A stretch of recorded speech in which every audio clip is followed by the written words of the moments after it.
right, off we go.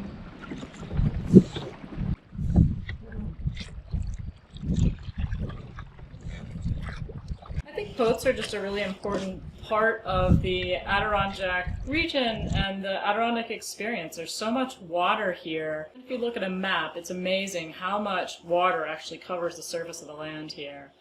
A lot of lakes, a lot of ponds, rivers.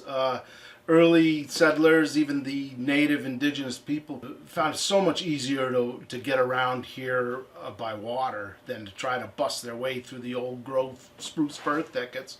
At one time, they were the means of travel with the thick forest, right back to the original inhabitants of this area 12,000 years ago. People traveled by dugout canoe or birch bark canoe, and then when the Europeans came, they developed their own style of boats, and that was the only way to get through this area. So it makes a whole lot of sense to put your heavy stuff or yourself or your family in a boat and row across the lake. There's essentially virtual highway from the Mohawk River in the south to the St. Lawrence in the north to Lake Champlain that you can all access by water.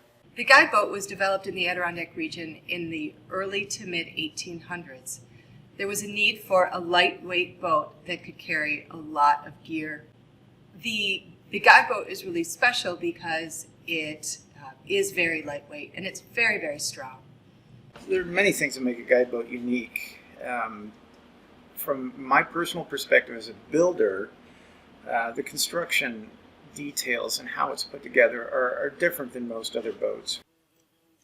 the main physical difference is the use of the spruce roots and the feather lap that makes it unique to other workboats that existed in North America. That's the main difference. It's a very seaworthy boat for the waters that it was designed for. Real joy to row. And because of its sleek lines, it's a really nice, easy moving boat through the water. It's pretty fast for us. Being on the water in a guide boat is, it's like no other boat. It's such an easy craft to row. It's quiet. It doesn't create a lot of noise.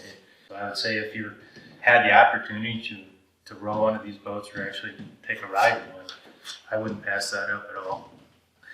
The Adirondack Guideboat is just a really well-adapted craft for these waters here. It's such a treat to be in.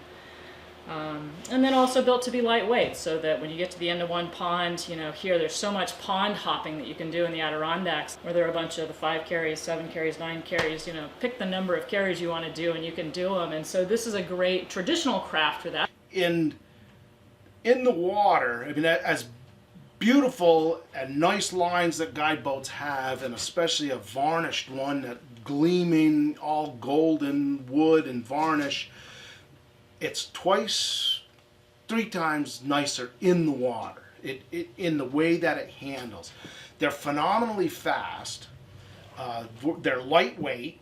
They're extremely efficient to propel because you're using oars. You're using these 2 8-foot levers, but they're extremely maneuverable. You can dance in them, really. Really, they're like no other boat, either in their looks, their construction, their use, and their feel in the water.